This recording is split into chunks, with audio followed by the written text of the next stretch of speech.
Welcome students, welcome to the Saval classes. मैं विनीत कुमार आप सबका सावल क्लासेस में स्वागत करता हूं।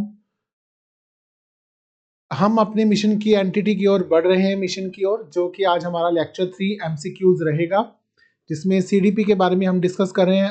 इस ऑनलाइन फ्री प्लेटफॉर्म के ऊपर सावल क्लासेस आपको ये अपॉर्चुनिटी दे रहा है कि आप जो है इस सीडीपी पेपर के अंदर बहुत अच्छा परफॉर्म करें। तो पहले 2 लेक्चर हमारे हो चुके हैं, उसमें हम लोगों ने काफ़ी चीज़ें जो है डिस्कस की हैं और काफ़ी क्वेश्चन जो है वो डिस्कस भी किए हैं, 60 क्वेश्चंस। आज हम अपने तीसरे लेक्चर की ओर जो है बढ़ रहे हैं, जिसमें पहला हमारा क्वेश्चन है। पहले मैं आपको ये बता दूं कि जो भी क्वेश्चन की क्वेरी आप अपने कमेंट बॉक्स में जाकर कमेंट लिख सकते हो और इसके बारे में आपको वहीं बता दिया जाएगा। तो मैंने पूरा ध्यान रखने की कोशिश की है कि इंग्लिश और पंजाबी मीडियम में आपको जो है वो क्वेश्चंस दिए जाएं, ताकि हमारे नॉलेज में अपलिफ्टमेंट हो। तो पहला जो हमारा क्वेश्चन है, मनोविश्लेषणात्मक सिद्धांत साइको एनालिटिकल थ्योरी दे जनक फादर कौन ਹਨ। ਸਾਈਕੋ ਐਨਾਲਿਟੀਕਲ ਥਿਊਰੀ ਦੇ ਫਾਦਰ ਕੌਣ ਹਨ। ਅਸੀਂ ਇਹ ਦੱਸਣਾ ਹੈ ਕਿ ਸਾਈਕੋ ਐਨਾਲਿਟੀਕਲ ਥਿਊਰੀ ਦੇ father of psychoanalysis. Number 1 BF Skinner, number 2 Sigmund Freud, number 3 William Stern, number 4 William James. तो फादर जो है of psychoanalysis theory, psychoanalytical theory, हाँ जी, तो सिगमंड फ्रायड जो है वो father of psychoanalytical theory के जो जन्मदाता हैं वो माने जाते हैं सिगमंड फ्रायड। इन्होंने इड, ईगो, सुपर ईगो के ऊपर काम किया है। तो सिगमंड फ्रायड जो है वो साइको एनालिटिकल थ्योरी, मनोविश्लेषणात्मक सिद्धांत के जनक माने जाते हैं। Conscious mind, unconscious mind, subconscious mind, चेतन मन की बात की है, अचेतन मन की बात की है और अर्ध चेतन मन की इन्होंने बात की है। तो पर्सनैलिटी की जो काफी सारी थ्योरीज हैं, तो वो सिगमंड फ्रायड ने इसको जन्मदाता माने जाते हैं। सिगमंड फ्रायड ने इनको शुरू किया था। इड जो है वो हमारा क्या है, नीड्स और डिजायर्स का पार्ट है। ईगो जो है वो, सुपर ईगो हमारी क्या है, मॉरल कॉन्शियसनेस का पार्ट है। और ईगो जो है वो मिड में काम करती है। तो Sigmund Freud is the father of psychoanalytical theory of personality. The next question is second question है, होवर्ड गार्डनर दे बुद्धि दे सिद्धांत का नाम दसो। Select the Howard Gardner's intelligence theory. नीचे 4 थ्योरीज के नाम है, तो आपने बताना है कि कौन सी थ्योरी जो है वो होवर्ड गार्डनर द्वारा दी गई है। थ्योरी किसकी, बुद्धि की, इंटेलिजेंस की। इंटेलिजेंस हमने बतानी है। जो होवर्ड गार्डनर ने डिफरेंट टाइप्स की इंटेलिजेंस दी थी, तो उस इंटेलिजेंस थ्योरी का नाम क्या है। Number 1 multi factor. अगर आपको याद हो तो थ्योरी क्लासेस के अंदर मल्टी फैक्टर हमने करा था। ये जो थ्योरी है वो क्या है, ये तो थॉर्नडाइक ने दी हुई है, थॉर्नडाइक, ठीक है जी। और अगर हम CPI ग्रुप फैक्टर थ्योरी, तो ये थ्रस्टन के द्वारा दी गई है। ग्रुप फैक्टर थ्योरी किसने दी है, थ्रस्टन ने। और जो SOI मॉडल है वो तो आपको पता है गिलफर्ड ने दिया है, JP गिलफर्ड। तो जो मल्टीपल इंटेलिजेंस थ्योरी है वो किसने दी है, होवर्ड गार्डनर ने। मल्टीपल इंटेलिजेंस थ्योरी, बहुपक्षी बुद्धि, जिसमें 8 तरह की, पहले 7 था, अब ये 8 टाइप्स ऑफ इंटेलिजेंस जो है, जिसमें स्पेशियल, स्पेशियल है, जिसमें बोडली काइनेस्थेटिक है, जिसमें इंट्रापर्सनल है, जिसमें इंटरपर्सनल है। तो ये सारी जो है 8 टाइप्स की इंटेलिजेंस है जो होवर्ड गार्डनर ने दी थी। तो होवर्ड गार्डनर की जो बुद्धि के सिद्धांत का नाम है वो है मल्टीपल इंटेलिजेंस। जो मल्टीपल इंटेलिजेंस है वो बहुबुद्धि, पंजाबी विच कहंदे ने बहुबुद्धि ਜਿਹੜੀ है ਉਹ सिद्धांत दिता सी होवर्ड गार्डनर ने। थ्रस्टर ने दिता सी group factor theory, multi factor theory Thorndike ने, ते SOI मॉडल ਜਿਹੜਾ दिता सी ਉਹ JP गिलफर्ड ने दिता सी। थर्ड क्वेश्चन जो हमारा है, बुद्धि अंक ਦਾ फार्मूला दसो। बुद्धि अंक ਦਾ फार्मूला दसना है कि इंटैलिजेंस कोशेंट ਅਸੀਂ करना है, जिन्हों ਅਸੀਂ शॉर्ट फॉर्म ਵਿੱਚ ਕਹਿੰਦੇ ਆ IQ। IQ किवें निकलता है ये दसना है। सब तो पहला है CA बटा MA गुना 100। CA हुंदा है ਕਮਿਊਨਿਟਿਵ ਏਜ ਸਰੀਰਕ ਉਮਰ, ਜਿਵੇਂ ਮੇਰੀ ਮੰਨ ਲਓ 30 ਸਾਲ ਉਮਰ ਹੈ ਤਾਂ 30 ਸਾਲ ਜਿਹੜਾ ਹੈ ਉਹ ਉੱਪਰ ਆਏਗਾ। ਮਾਨਸਿਕ ਉਮਰ, ਜਿੰਨੇ ਦੀ ਮੇਰੀ ਉਮਰ ਲੱਗਦੀ ਹੈ, ਜਿੰਨਾ ਮੈਂ ਦਿਖਣ 'ਚ ਜਾਂ ਮੇਰੇ ਕੱਢਿਆ ਜਾਂਦਾ ਹੈ, ਉਹ ਉਮਰ ਜਿਹੜੀ ਹੈ ਉਹ ਮਾਨਸਿਕ ਹੈ। ਉਹਨੂੰ ਗੁਣਾ 100 ਨਾ ਕਰਾਂਗੇ, ਨਹੀਂ। ਜਿਹੜੀ ਹੈ ਦੂਸਰਾ ਹੈ MA ਬਟਾ CA ਗੁਣਾ 100, ਮਾਨਸਿਕ ਉਮਰ ਬਟਾ ਸਰੀਰਕ ਉਮਰ ਗੁਣਾ 100। ਇਹ ਬਿਲਕੁਲ ਸਹੀ ਹੈ, ਬਾਕੀ ਸਾਰੇ ਗਲਤ ਨੇ। ਇਹ ਫਾਰਮੂਲਾ ਹੈ IQ ਨੂੰ ਕੱਢਣ ਦਾ। ਵਿਲੀਅਮ ਸਟਰਨ ਨੇ ਜਿਹੜਾ ਹੈ IQ ਨੂੰ ਸ਼ੁਰੂ ਕੀਤਾ ਸੀ। ਤਾਂ ਸਟਰਨ ਨੇ ਦੱਸਿਆ ਹੈ, ਜਿਵੇਂ ਮੰਨ ਲਓ ਇੱਕ ਐਗਜ਼ਾਮਪਲ ਆਪਾਂ ਲੈਂਦੇ ਹਾਂ ਕਿ ਕਿਸੇ ਬੱਚੇ ਦੀ ਮੈਂਟਲ ਏਜ ਹੈ 9 ਤੇ ਉਹਦੀ ਮਾਨਸਿਕ ਸਰੀਰਕ ਉਮਰ ਵੀ 9 ਸਾਲ ਦਾ ਹੀ ਹੋਏਗਾ ਤੇ 9 ਸਾਲ ਦਾ ਲੱਗਦਾ ਹੈ, ਬਿਲਕੁਲ ਠੀਕ ਹੈ। ਉਹਨੂੰ ਆਪਾਂ 100 ਨਾਲ ਗੁਣਾ ਕਰ ਦਿਆਂਗੇ, ਠੀਕ ਹੈ ਜੀ। ਤਾਂ ਜਿਹੜਾ ਇਹ ਹੈ 900 ਬਣ ਗਿਆ ਬਟਾ 9 ਤੇ ਜਿਹੜਾ ਹੈ ਬੁੱਧੀ ਆ ਗਈ 100।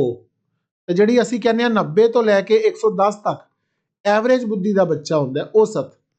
ਤਾਂ ਜਿਹੜਾ ਹੈ ਇਸ ਤਰ੍ਹਾਂ ਸਾਨੂੰ ਕਈ ਵਾਰੀ ਪੇਪਰ ਦੇ ਵਿੱਚ ਕੁਐਸਚਨ ਵੀ ਆਉਂਦਾ ਹੈ ਕਿ ਇੱਕ ਮਾਨਸਿਕ ਉਮਰ ਇੰਨੀ ਹੈ ਤੇ ਸਰੀਰਕ ਉਮਰ ਇੰਨੀ ਹੈ, ਇਹਦਾ ਇੰਟੈਲੀਜੈਂਟ ਕੁਐਸਚਨ ਕੱਢੋ। ਤੁਸੀਂ ਆਹ ਫਾਰਮੂਲਾ ਲਗਾਉਣਾ ਹੈ MA ਬਟਾ CA ਗੁਣਾ 100, ਇਹ ਤੁਹਾਡਾ ਜਿਹੜਾ ਹੈ ਇੰਟੈਲੀਜੈਂਟ ਕੁਐਸਚਨ ਤੁਹਾਡਾ ਨਿਕਲ ਆਏਗਾ। ਇਸ ਤਰ੍ਹਾਂ ਜਿਹੜਾ ਹੈ ਮਾਨਸਿਕ ਉਮਰ ਸਰੀਰਕ उम्र गुना 100, mental age over communicative age into 100। अगर आप गुना कर देंगे, मल्टीप्लाई कर देंगे उसको 100 के साथ, तो जो इंटेलिजेंट क्वोशंट हमारा निकल आएगा। तो सेकंड फॉर्मूला जो है वो बिल्कुल सही है, MA बटा CA Guna 100 into 100, mental age over chronological age into 100। Next question is, अगला ਜਿਹੜਾ सवाल है वो पॉजिटिव एटीट्यूड ਨੂੰ ਧਿਆਨ ਰੱਖਣਾ ਹੈ। We have a keeping a view of positive mind, positive attitude. The question is, the one student is coming late in the classroom. एक जो विद्यार्थी है वो क्लास में लेट आ रहा है, तो एक अध्यापक क्या करेगा? एक विद्यार्थी जमात ਵਿੱਚ ਦੇਰੀ ਨਾ ਲਾਉਂਦਾ ਹੈ ਤਾਂ ਅਧਿਆਪਕ ਕੀ ਕਰੇਗਾ? ਨੰਬਰ 1 ਮਾਪਿਆਂ ਨੂੰ ਜਾਣਕਾਰੀ ਦਿਓਗੇ, ਨੰਬਰ 2 ਸਜ਼ਾ ਦਿਓਗੇ, ਨੰਬਰ 3 ਕਾਰਨ ਨੂੰ ਜਾਣਨ ਦੀ ਕੋਸ਼ਿਸ਼ ਕਰੋਗੇ, ਨੰਬਰ 4 ਕੋਈ ਧਿਆਨ ਨਹੀਂ ਦੇਣਾ। देखो हमेशा ही असी गल की है पॉजिटिव एटीट्यूड की, कि असी की करना है, पॉजिटिव एटीट्यूड अपनाना है। जो साडा जिहड़ा है पॉजिटिव एटीट्यूड होना चाहिए है।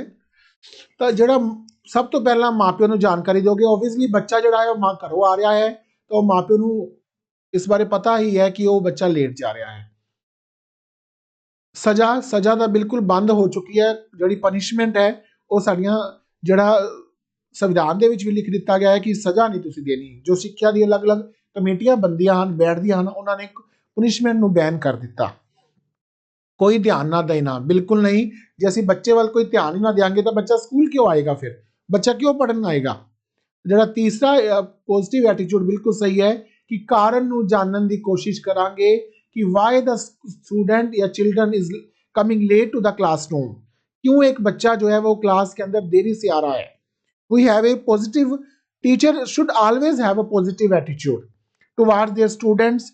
तो इसीलिए हमें जो है हम कारण को जानने का प्रयास करेंगे, कारण को, फाइंड द कॉज कि why the student is coming late in the classroom, क्यों वो बच्चा देरी से आ रहा है।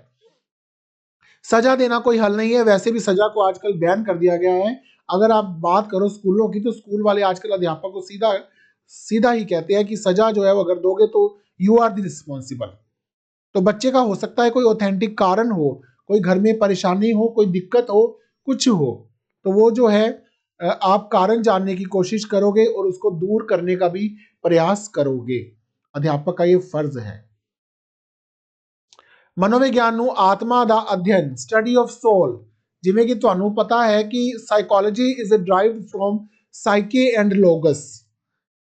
ਸਾਈਕੇ ਤੇ ਲੋਗਸ ਦੋ ਵਰਡ ਦੇ ਵੇਲ ਤੋਂ ਸਾਈਕੋਲੋਜੀ ਸ਼ਬਦ ਨਿਕਲਿਆ ਹੈ। Psychology, psyche plus logos, PSYCHV plus LOGOUS, logos.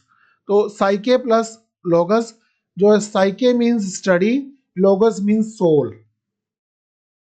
तो स्टडी ऑफ सोल, तो साइकोलॉजी का जो अर्थ है वो क्या है? स्टडी ऑफ सोल, आत्मा संबंधी बातचीत, आत्मा का अध्ययन किया गया सी साइकोलॉजी ਨੂੰ। तो जो है ਇਹ ਕਿਹਾ ਸੀ, किसने ਕਿਹਾ ਸੀ? एरिस्टोटल ने ਕਿਹਾ ਸੀ। सब तो पहला जड़ा है यही कंसेप्ट एरिस्टोटल वालों दिता गया है कि psychology is the study of soul.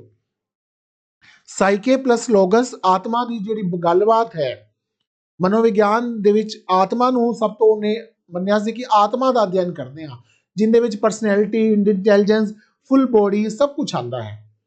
It is a study of soul by Aristotle. जबकि बाद दे विच साइकोलॉजी का जो एरिया है वो ब्रॉड हो गया, बहुत विजन उनका अगे बढ़ गया, तो वो जो है आगे चीज चली गई। इसीलिए आत्मा का अध्ययन जो है वो एरिस्टोटल, अरस्तु जो प्लेटो का शिष्य सी अरस्तु ने बहुत सारी विधियां साडे शिक्षण दे विच दित्तियां हन एरिस्टोटल ने। तो ਅਸੀਂ ਉਹ डिटेल क्लास ਦੇ ਵਿੱਚ पढ़ रहे हैं, we are studying about Aristotle methods. Aristotle ने की क्या शिक्षा दे समाज, शिक्षा दे सुधार वास्ते। अगला जो हमारा प्रश्न है, next question is psychology is the study of behaviourism या फादर ऑफ बिहेवियरिज्म। बड़ा इंपॉर्टेंट क्वेश्चन है। Father of behaviourism, father of psychology, father of get start approach, तो ये सारी चीजें जो है वो हमें पढ़नी चाहिए। मनोविज्ञान नूं व्यवहार दा अध्ययन बिहेवियरिज्म किसने किया? ते जो है जेकर असी गल करिए, विलियम स्टर्न एक साइकोलॉजिस्ट सी, जॉन डीवी ने एक अलग थ्योरी दी है, J B Watson is the right answer. J B Watson ने जो है जो व्यवहारवाद के पितामह किया जाता है, J B Watson. J B Watson जो है एक जर्मन साइकोलॉजिस्ट होए है, तो उन्होंने व्यवहारवाद का पितामह, बिहेवियरिज्म थ्योरी, बिहेवियर की जी थ्योरियां है, थ्योरीज जे असी पढ़िए उन्हां विच व्यक्ति के व्यवहार का अध्ययन किया जाता है। J B Watson, according to J B Watson, they said the study of behaviour of individual personality. तो वो जो है वो जे बी वाटसन ने कहा था जो सोल आत्मा का अध्ययन है वो क्या सी Aristotle by study of soul. तो J B Watson father of behaviourism, व्यवहारवाद का अध्ययन। अगला है मनोविज्ञान के पितामह जिहड़े ने, मनोविज्ञान के पितामह किसनों किया जाता है? जिवें कि हुणे आप असीं दस्सिया कि फादर ऑफ बिहेवियरिज्म तक किया जाता है जे बी वाटसन। विलियम जेस पेस्टलॉजी इज नॉट देयर। तो विलियम वंडंट ने सब तो पहला experiment psychology, William Wundt experiment psychology जो है सबसे पहले विलियम वंडंट ने दी थी। तो जो विलियम वंडंट है वो he is the father of psychology. इसके अंदर उन्होंने बिल्कुल अलग तरह के सारे ही एक्सपेरिमेंट को इंक्लूड किया था। सबसे पहले जो है वह एक्सपेरिमेंट्स किए थे इन्होंने। तो जो है एक्सपेरिमेंट विलियम वंडेंट जो है वो उनके द्वारा किए गए हैं। तो उसमें से आपको मैं एक और बात जो है वो इसमें बताना चाहूँगा कि एक जो है ये एक जर्मन साइकोलॉजिस्ट हैं, तो उन्होंने ये चीज़ों को ध्यान से किया है। अगला जो हमारा प्रश्न है, बाल केंद्रित शिक्षा जिंदे which child centred education, who said, who focused, किस विद्वान ने बाल केंद्रित शिक्षा के ऊपर जोर दिता? By which educationalist child centred education is focused. तो चार व्यक्तियों के, चार शिक्षा शास्त्रियों के यहाँ नाम है। तो हमने बताना है, देखो चाइल्ड सेंटर्ड एजुकेशन क्या है कि हमने बच्चे को, चाइल्ड को केंद्र में मानना है, ना कि अध्यापक को और ना कि आसपास के वातावरण को। चाइल्ड को पढ़ाना है हमने। एक जब अध्यापक कक्षा में जाता है तो वो क्या करता है, उसके सेंटर में जब वो उद्देश्य को निर्धारित करता है, जब वो मेथड्स को चुनाव करता है, while selecting methods, while writing objectives, तो वो किसको अपने सेंटर में रखें? क्योंकि हमने बच्चे को एक मंजिल तक ले जाना है, बच्चे को एक मंजिल तक लेके जाना है। बच्चा हमारे सेंटर में रहेगा, उसको हमने जो है वो मंजिल तक लेकर जाना है। बच्चे की जो विकास है वो जरूर हो, all round development of the child. तो जो जॉन डेवी है उन्होंने कहा था कि चाइल्ड सेंटर्ड अप्रोच होनी चाहिए, चाइल्ड सेंटर्ड एजुकेशन हो। आजकल जो है इसी के नाम से चाइल्ड सेंटर्ड अप्रोच भी चल पड़ा कि हमने जो है बच्चे को केंद्र में लेना है। बच्चे को, क्योंकि बच्चा पढ़ने के लिए हमारे पास आ रहा है, टीचर बच्चे को गाइड करेगा, टीचर बच्चे के लिए फिलोसफर रहेगा, टीचर बच्चे को जो है फ्रेंड बनेगा। तो friend, philosopher and guide and child centre, बच्चे को ही केंद्र में रखो, ना कि अध्यापक को, ना कि आसपास की किसी चीज को। अगला हमारा प्रश्न है जो 9th क्वेश्चन इज, अब इसमें फादर ऑफ मॉडर्न साइकोलॉजी, कई बार इसकी क्वेरीज आती हैं, कई बार ये पेपर में क्वेश्चन आता है तो बच्चे रेज भी करते हैं अपनी क्वेरी को। तो फादर ऑफ मॉडर्न साइकोलॉजी, जैसे हमने बात कर लिया कि जो विलियम वंडेंट हैं वो फादर ऑफ साइकोलॉजी हैं, पिछले क्वेश्चन के अंदर हमने जो बात कर ली। तो जो विलियम जेम्स हैं वो है फादर ऑफ मॉडर्न साइकोलॉजी। एक है फादर ऑफ साइकोलॉजी जिसके बात हमने कर ली विलियम वंडेंट, जो जर्मन साइकोलॉजिस्ट है विलियम वंडेंट, वो फादर ऑफ साइकोलॉजी हैं। लेकिन मैंने आपको तब भी बताया था कि अब साइकोलॉजी का रूप एडवांस हो गया, तो एडवांस रूप में साइकोलॉजी, मनोविज्ञान हमारे सामने है। उसमें क्या क्या ऐड हुआ, उसमें डिफरेंट मोड्स ऑफ बिहेवियर, क्योंकि हम कहते हैं कि व्यक्ति के व्यवहार को समझना आजकल जटिल हो गया, कॉम्प्लेक्स हो गया, क्योंकि बड़ी तरह से व्यवहार, बड़ी तरह के बिहेवियर हमारे सामने आ रहे हैं। मेंटल प्रोसेसेस, जो मानसिक क्रियाएं हैं वो देख लो, अब आप समाज कैसे उत्थान विकृतियों की ओर, डिफॉर्मेलिटीज की ओर जा रहा है, तो क्या क्या दिमागों में चल रहा है उसको समझना भी मनोविज्ञान का तरीका है। तो मॉडर्न साइकोलॉजी के अंदर क्लिनिकल साइकोलॉजी भी आ गई, जो साइकोलॉजिकल प्रॉब्लम्स को डील करे। देखो स्पेशल एजुकेशन का कंसेप्ट आ गया, बच्चे डिफरेंट कैपेबिलिटीज होती है बच्चों के अंदर, गिफ्टेड भी होते हैं, डेलिक्वेंट भी होते हैं, साथ साथ बच्चे कुछ अच्छा करते हैं, कुछ नहीं करते, कुछ मेंटल रिटार्डेड होते हैं, तो कुछ कईयों बच्चों को साइकोलॉजिकल प्रॉब्लम्स होती है, तो उसको डील कौन करता है, वो डील करता है मॉडर्न साइकोलॉजी। तो वो विलियम जेम्स ने जो है वो इन चीजों को, हम देखते हैं कि साइकोलॉजी का जो रूप है वो एडवांस हो गया। अब सिर्फ स्टडी ऑफ सोल तक साइकोलॉजी सीमित नहीं रही, बल्कि अब जो है वो बिहेवियर अलग अलग तरह को, मेंटल प्रोसेस अलग अलग तरह का डिस्कस करते हैं, उसके अंदर क्लिनिकल साइकोलॉजी को बारे में डिस्कस करते हैं, साइकोलॉजिकल प्रॉब्लम्स जो हैं, जो बच्चे जो हैं वो डील आजकल आती हैं प्रॉब्लम, कितनी प्रॉब्लम्स हमारे समाज के अंदर बच्चों में पाई जाती हैं। तो बिहेवियर जो है कॉम्प्लेक्स हो गया आजकल, तो कॉम्प्लेक्स बिहेवियर को समझना एक्सपेरिमेंट साइकोलॉजी के साथ साथ, ये जो है विलियम जेम्स जो है वो माने जाते हैं father of modern psychology. Father of psychology हमने डिस्कस कर लिया पिछले क्वेश्चन के अंदर कि William Wundt is the father of psychology, तो William James is the father of modern psychology. अगला जो क्वेश्चन है, फर्स्ट साइकोलॉजी लैब, अगर हम मनोविज्ञान हमारा कंपटीशन लेवल का पेपर है तो उसमें ये चीजें जो है मुझे लगता है बिल्कुल कॉमन है, क्योंकि 10 वर्षों का 10 इयर्स का जो मेरा एक्सपीरियंस है उसके अंदर ये चीजें मुझे अब लगता है कि बहुत जरूरी हमें पता हो, क्योंकि ये किसी भी कंपटीशन लेवल में अगर ये चाइल्ड डेवलपमेंट आ रही है तो ये क्वेश्चन बड़े इंपॉर्टेंट है, और ग्रास रूट लेवल के क्वेश्चन है, इसके बारे में हम जरूर हमें पता हो। तो पहली मनोविज्ञान प्रयोगशाला कहाँ हुई थी, ये पूछा गया है। तो फादर तो हमें पता चल गए साइकोलॉजी के, तो हमने बात कर लिया William Wundt is the father of psychology, William James is the father of modern psychology. तो अब जो है नाम है, एक तो अमेरिका में खुली थी 1819 में बनी, बर्लिन में, जर्मनी का एक शहर है बर्लिन 1893, लिप्जिंग में जर्मनी का एक शहर है लिप्जिंग, बहुत बड़ा शहर है 1879, और एक जो बर्मेन जर्मनी का शहर है उसके अंदर। तो किसमें जो है सबसे पहली प्रयोगशाला बनी, तो मेमोरी लेवल का क्वेश्चन है। अगर आप साइकोलॉजी की किताबें उठाकर देखो तो पहले चैप्टर के अंदर साफ लिखा हुआ है कि लिप्जिंग 1879 के अंदर ये खुली, जर्मनी के अंदर पहली मनोवैज्ञानिक प्रयोगशाला किसने खोली, विलियम वंडेंट। विलियम पीछे हमने डिस्कस किया था, विलियम वंडेंट। तो पहले प्रयोगशाला के जनक कौन है, जो है विलियम वंडेंट, पीछे ही हमने डिस्कस किया है। तो लिप्जिंग जर्मनी के अंदर पहली मनोवैज्ञानिक प्रयोगशाला खोली 1879 के अंदर, और जिसमें काफी सारे बिहेवियर के बारे में, एक्सपेरिमेंट के बारे में जो है उन्होंने किया। कंट्रोल्ड भी एक्सपेरिमेंट था, नॉन अनकंट्रोल्ड भी था। तो जो विलियम वंडेंट ने लिप्जिंग जर्मनी के अंदर 1879 में पहली साइकोलॉजी लैब का उद्घाटन किया।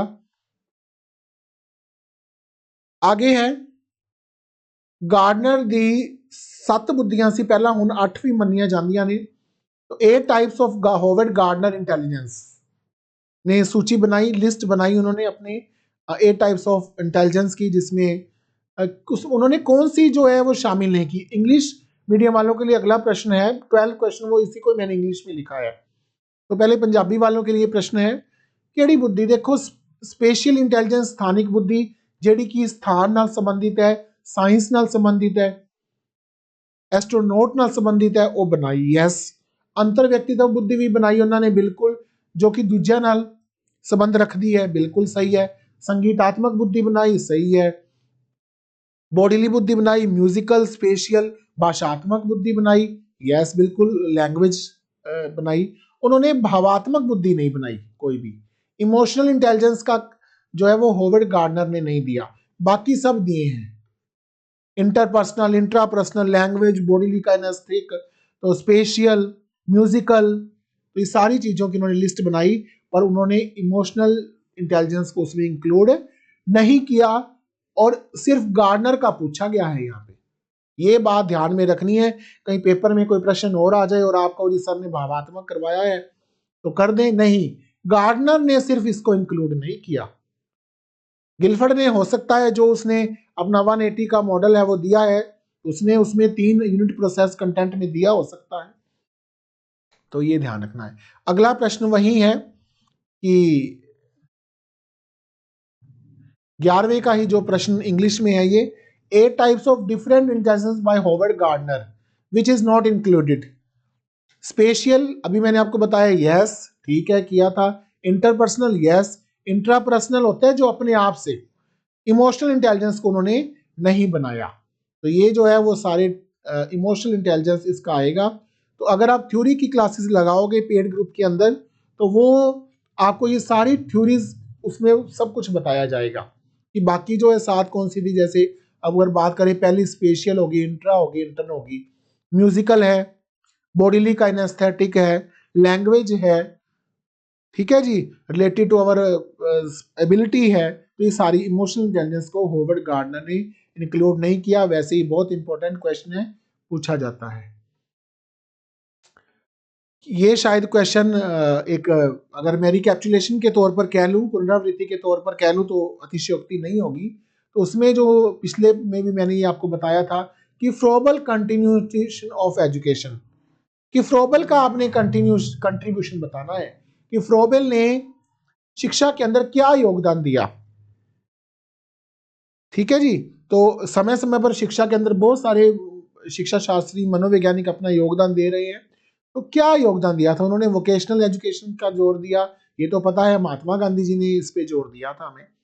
पब्लिक स्कूल्स ये स्टेट का काम है, विशेष बाद में आए।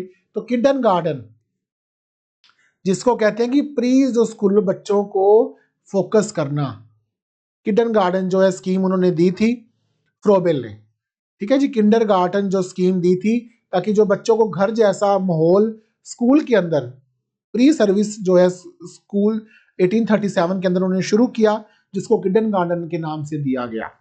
तो उन्होंने बच्चों को घर जैसा माहौल देने का, वहीं स्कूल के अंदर औपचारिक शिक्षा भी यहाँ थोड़ी सी शुरू हो जाती है, क्योंकि बच्चे इस घर से निकलकर स्कूल चले जाते हैं, किंडर गार्डन स्कूल में चले जाते हैं, वहां उनको बैठना उठना सिखाया जाता है।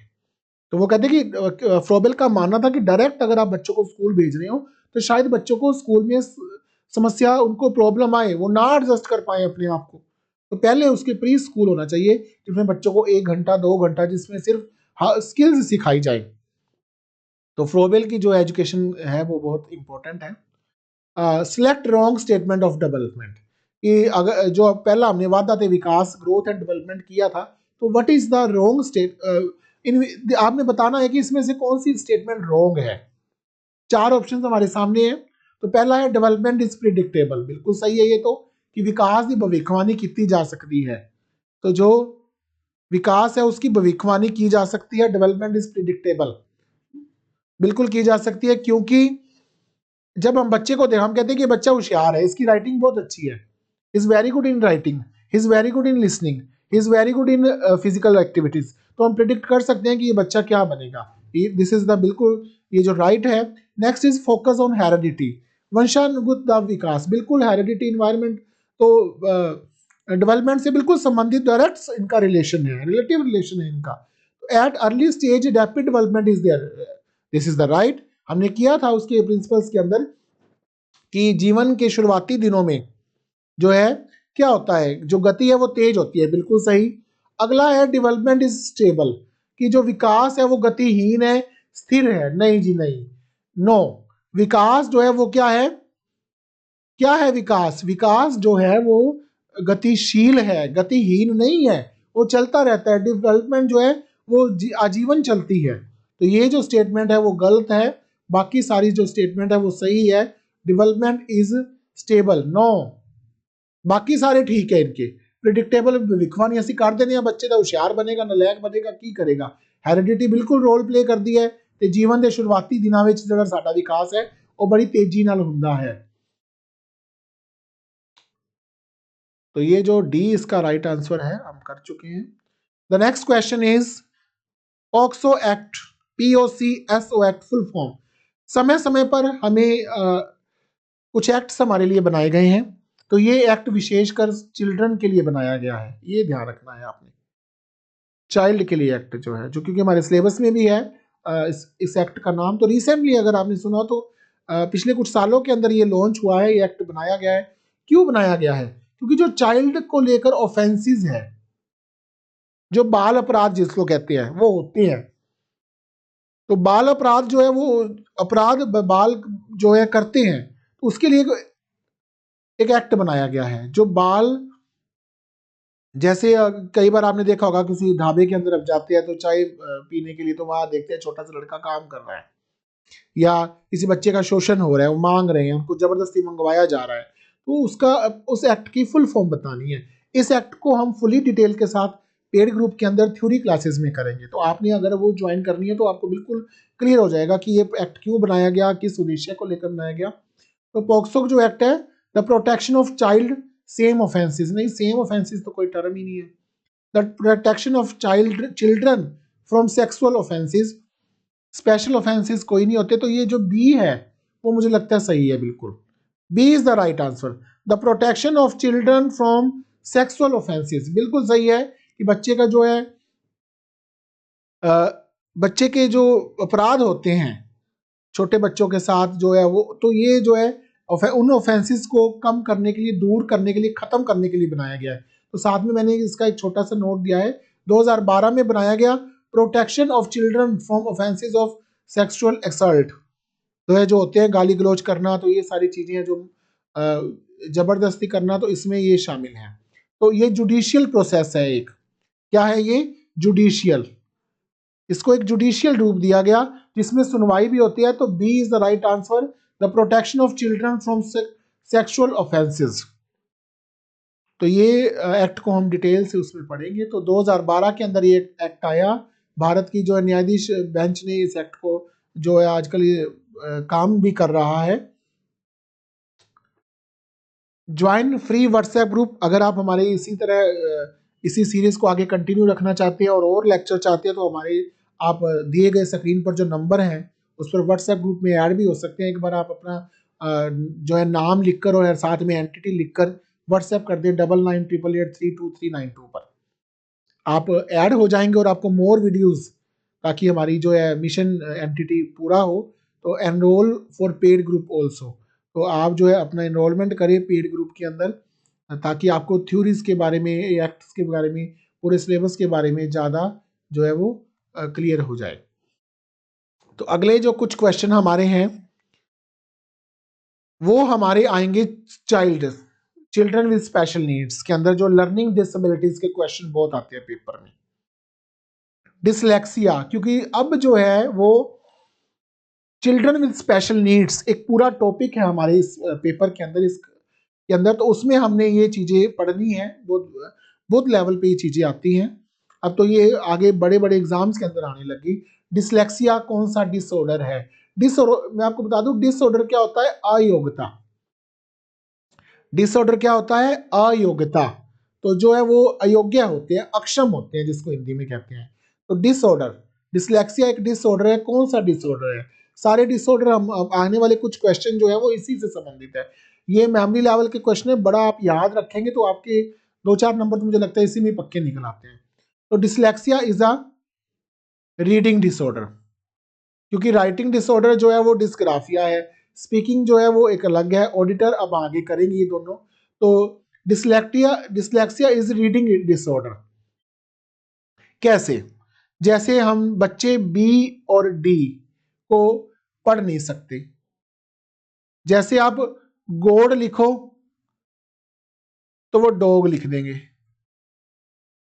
तो ये जो बच्चे हैं, ये जो लर्निंग डिसेबिलिटी है डिसलेक्सिया की, तो वो रीडिंग से है, पढ़ने से संबंधित है। मतलब जो लिखा मटेरियल है, जो रीडिंग नहीं वो कर सकते, उसी ढंग से जिस जो लिखा हुआ है उसको वैसे का वैसे वो पढ़ नहीं सकते, तो उसको कहते हैं dyslexia is a reading disorder.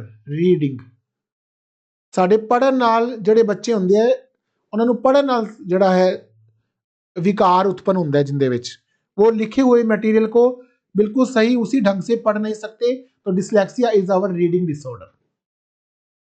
Dysgraphia, dysgraphia is what type of order, what type of learning disability? तो डिसग्राफ, रीडिंग तो हमने पढ़ लिया, अभी पढ़ा है कि डिसलेक्सिया इज रीडिंग डिसऑर्डर, ये हम आगे आने वाले पढ़ रहे हैं। तो राइटिंग डिसऑर्डर, डिसग्राफिया, लेखन संबंधी विकृति, जो बच्चे लिख ना पाए। डिस्ग्राफिया इज राइटिंग डिसऑर्डर है। डिस्ग्राफिया क्या है? एक राइटिंग डिसऑर्डर, क्योंकि बच्चे देखो डिसलेक्सिया में बच्चे लिखे हुए मटेरियल को पढ़ नहीं सकते। अब मेरे पास कुछ लिखने के लिए है तो मैं उसको पढ़ नहीं पा रहा हूं, तो वो डिसलेक्सिया की एबिलिटी डिसेबिलिटी है। तो डिस्ग्राफिया के अंदर जो है वो राइटिंग डिसऑर्डर है, राइटिंग डिसेबिलिटी है, जो लिखे हुए मैटर को मैं पढ़ ना सकूं। ठीक है जी। तो उसमें रीडिंग था, इसमें राइटिंग है, ये बात आपने ध्यान रखनी है। डिसकैलकुलिया, ये तो जैसे नाम से ही संबंध हो रहा है। Dyscalculia is what type of order? Calculation से संबंधित है। कैलकुलिया जो है वो कैलकुलेशन से निकला है, या अगर आप ये कह दो कैलकुलिया जो शब्द है वो कैलकुलेशन से निकला है, नहीं, कैलकुलिया से कैलकुलेशन लिखना है। तो कैलकुलेशिया के लिए आपको बिल्कुल क्लियर हो गया कि जो कैलकुलेशंस है जो वो यहाँ आ जाएगा। तो dyslexia dyscalculia is this related to calculation disorder. Dyslexia भी हमने किया रीडिंग, ठीक है जी। और डिसग्राफिया हमने किया है रिलेटेड टू जो हमारा राइटिंग आ गया। अब डिसकैलकुलिया आ गया कैलकुलेशन से संबंधित। ये सारे डिसऑर्डर बहुत ही जो है इंपॉर्टेंट हैं।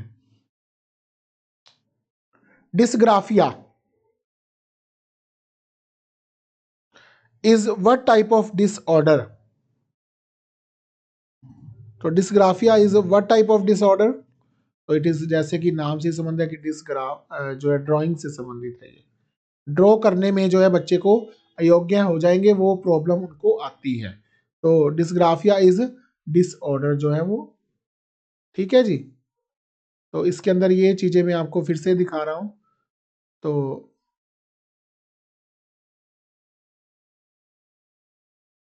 ऑडिटर प्रोसेसिंग डिसऑर्डर इज श्रवण संबंधी विकार।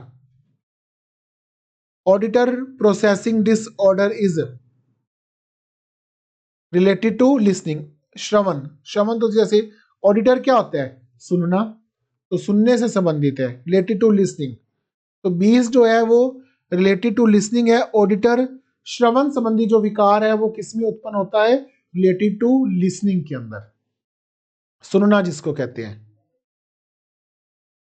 सुनना। ऑडिटर कि बच्चे जो आप बोल रहे हो वो सुन ना पाए, तो वो जो है वो ऑडिटर प्रोसेसिंग डिसऑर्डर उसको कहेंगे, उस लर्निंग डिसेबिलिटी को। लैंग्वेज डिसऑर्डर जैसे कि हमने पढ़ लिया कि डिसलेक्सिया रीडिंग, डिसग्राफिया जो है वो राइटिंग, डिसकैलकुलिया कैलकुलेशन, और डिस्फेसिया बच गया। तो लैंग्वेज डिसऑर्डर डिस्फेजिया, चाहे वो मिक्स्ड भी हो सकता है। डिस्फेजिया बेटे ऑडिटर और रिसेप्टिव भी होता है, सुनना और रिसीव करना दो होते हैं ये, ऑडिटर और रिसेप्टिव मिक्स होता है। ये मिक्स भी इसके इसको टाइप्स में बांटा गया है। तो language disorder is dysphagia. Dysphagia, तो ये आपने याद करने हैं सारे डिसऑर्डर। नेत्रहीन बच्चों की लिपि चुनो, select the blind children script, कि नेत्रहीन बच्चे जो हैं, जो ब्लाइंड कैंडिडेट्स हैं, वो उनके लिए लिपि कौन सी है। जैसे हम देवनागरी लिपि है, गुरुमुखी लिपि है, उस लिपि से वो नहीं पढ़ती। मोरफोन कोई लिपि नहीं है। खरोष्टी, हम लोग आम ह्यूमन बींग की जो लिपि है वो खरोष्टी से निकली है, हम मानते हैं, ठीक है। प्राकृतिक लिपि का एक स्टेट है। तो सी जो है ब्रेल लिपि, वो नेत्रहीन लोगों के लिए बनाई गई है। ब्रेल लैंग्वेज, इसका आविष्कार किया था लुइस ब्रेल में। और आप हैरान होंगे ये सुन के कि वो स्वयं ही ब्लाइंड पर्सन थे। जो लुइस ब्रेल जिन्होंने इस लिपि का शुरुआत की है, तो वो खुद ही एक ब्लाइंड व्यक्ति हैं। तो ब्लाइंड व्यक्ति ने क्या किया, देखो हम कहते हैं कि कर नहीं सकते, जो रीडिंग डिसऑर्डर है या बच्चे डिसऑर्डर वाले बच्चे भी कुछ कर गए। तो इतिहास अगर आप देखें स्पेशल एजुकेशन का, तो आपको पता चलेगा कि जो इटार्ड है वो खुद विकार था। उसने कानों की मशीन बनाई जिसने, तो वो खुद वो सुनने में अक्षम था, उसको प्रॉब्लम थी सुनने में। और ब्रेल लिपि जिसने बनाई लुइस ब्रेल, वो खुद एक ब्लाइंड मैन था। इसका मतलब कोई कुछ भी कर सकता है। और ब्लाइंड मैन ने जो है क्या किया, एक लिपि बना दी ब्रेल लिपि, जिससे बच्चे जो है रीडिंग थ्रो टच, वो हाथ लगा लगा कर पढ़ते हैं। उनका प्रिंट मटेरियल बहुत बड़ा होता है, बिग साइज का होता है ब्रेल लिपि के अंदर। तो लुइस ब्रेल जो है वो उन्होंने इस लिपि की शुरुआत की, जो स्वयं एक अंधे व्यक्ति थे। He is blind man, Louis Braille. The next question is समाजीकरण दी एजेंसियां, एजेंसीज ऑफ सोशलाइजेशन कौन कौन सी हैं बच्चे का। देखो समाजीकरण बच्चे का कितों कितों होता है, अलग अलग एजेंसियां ने समाजीकरण दिया। हाँ असि पढ़िया है, जैसे like agencies of family, yes family भी होती है। बच्चे का जन्म कहाँ होता है, परिवार में होता है। बच्चा फूलता है कहाँ है, बच्चा कहाँ पलता है, परिवार में। तो शुरुआती दिनों के अंदर बच्चा परिवार में रहता है, परिवार में अपने माता पिता का अनुकरण करता है। फिर स्कूल भेजते हैं उसको, बिल्कुल ठीक है, स्कूल भी जाते हैं। स्कूल में फिजिकल, मेंटल, सोशल, इमोशनल सारी तरह की डेवलपमेंट होती है, सोशलाइजेशन होती है, बिल्कुल सही है। सोसाइटी यस, उसके फ्रेंड ग्रुप बनते हैं। तो इसका मतलब ये ऑल ऑफ ग्रुप है, क्योंकि सोशलाइजेशन के अंदर जो है वो क्या आता है, वो सब चीजें आती है।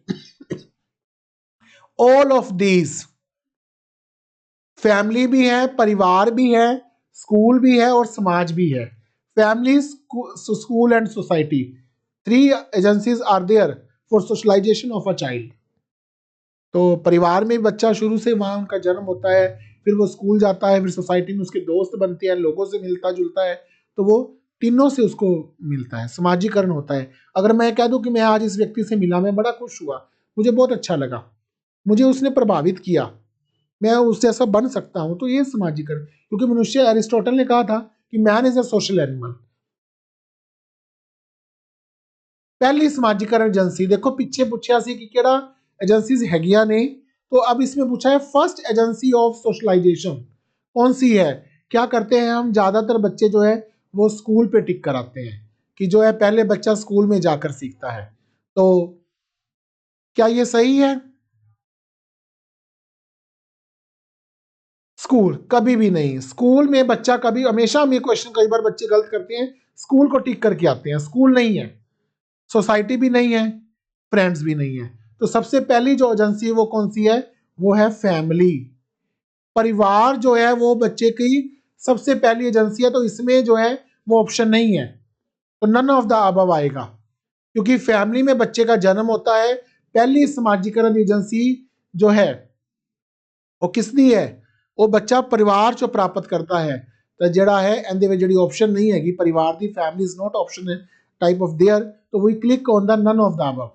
तो family is first agency of socialisation for a child, तो इसलिए इसमें ऑप्शन नहीं है। स्कूल तो बच्चा 3-4 साल के बाद जाता है, उसका जो समाजीकरण की शेप है वो घर में बननी शुरू हो जाती है। घर वालों को देखते हैं कि माता पिता का दादी दादा के साथ व्यवहार कैसा है, पेरेंट्स का ग्रैंड पेरेंट्स के साथ कैसा बिहेवियर है, घर में लोगों के आने जो आ रहे हैं उनके साथ कैसा बिहेवियर है, रूड बिहेवियर है, अच्छा बिहेवियर है, कैसे वो डील करते हैं। तो ये जो है फैमिली जो है वो फर्स्ट एजेंसी है एक स्टूडेंट की, तो इसमें जो ऑप्शन नहीं है, तो इसलिए नन ऑफ द अबव इसमें हमने टिक करना है। आगे फिर मेमोरी लेवल का क्वेश्चन है, द स्कूल में be regarded as school intervention to serve society for specialised teaching of young. समाज दी सेवा, पंजाबी वाले बिल्कुल याद रख लें, बिल्कुल सिंपल है कि समाज दी सेवा स्कूल का की काम है।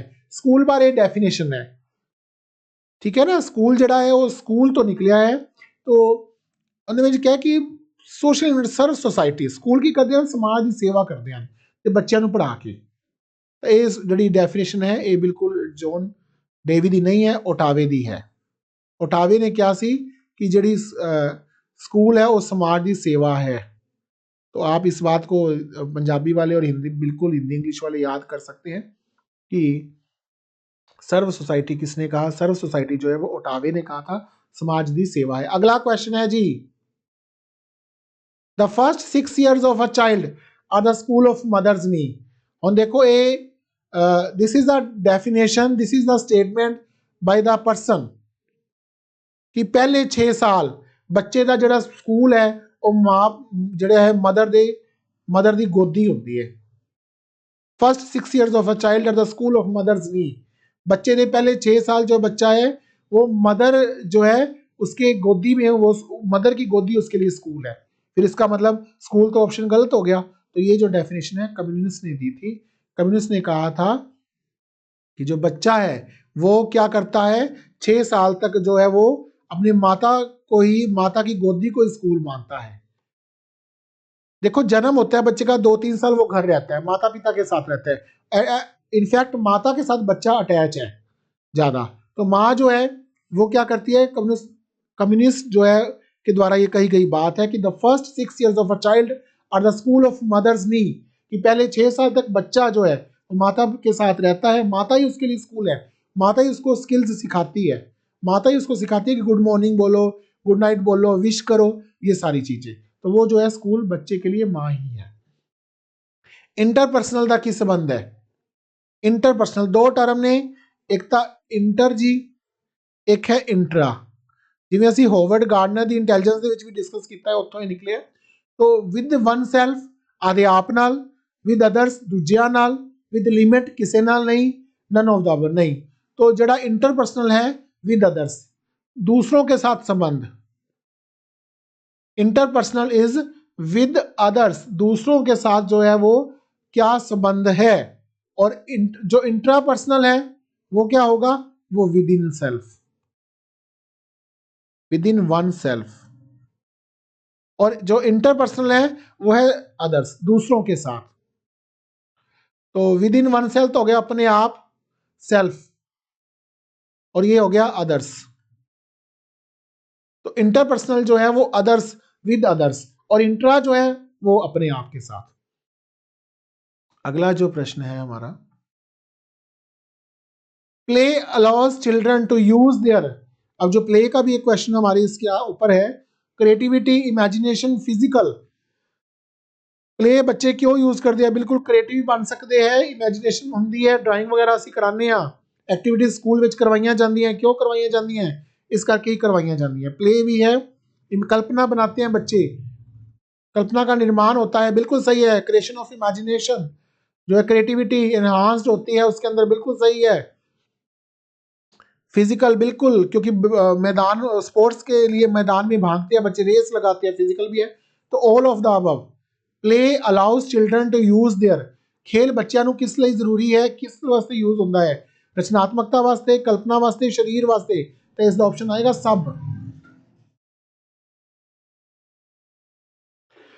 Next question is 29th question है, what are the benefits of play. कि जो प्ले है वो उसके क्या बेनिफिट्स हैं। रिलीव स्टेप, बच्चा क्यों खेलता है, क्यों बच्चा खेलने के लिए हमेशा तैयार रहता है। क्लास में वो नहीं पढ़ेंगे, अगर आप बाहर ले जाओगे उसी वक्त खेलना शुरू कर देंगे, बड़ा खुश होगा उनको। जैसे स्कूल के अंदर क्या होता है, स्पोर्ट्स जो बड़े बच्चे बड़े खुश जाते हैं, अभी आज पढ़ाई नहीं होनी, आज हमने प्ले करना है। तो नंबर 1 रिलीव स्ट्रेस, बिल्कुल सही है कि कई बार हम गेम्स वगैरह खेलते हैं स्ट्रेस कम करने के लिए।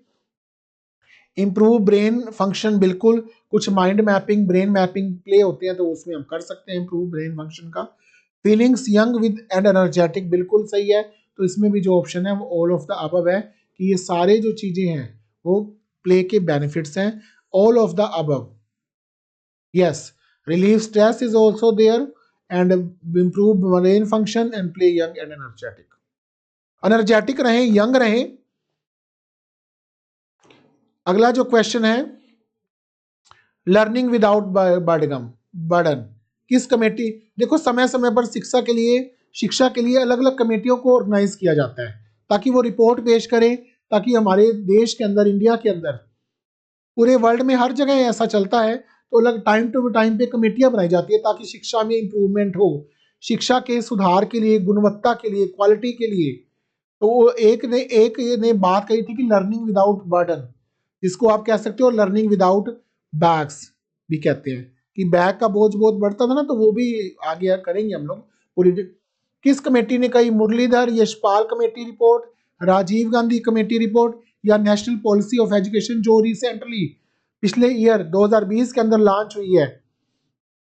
लर्निंग विदाउट बर्डन, बच्चों के ऊपर बर्डन मत डालो, बैग का, किताबों का बोझ मत डालो, बल्कि उनको इजी वे के साथ पढ़ाओ। तो यशपाल कमेटी की रिपोर्ट ने ये दिया था, यशपाल कमेटी की रिपोर्ट ने ये पेश किया था कि लर्निंग विदाउट बर्डन हो, बर्डन के साथ बच्चा सीख नहीं सकता, फिर तो वो स्ट्रेस में रहेगा।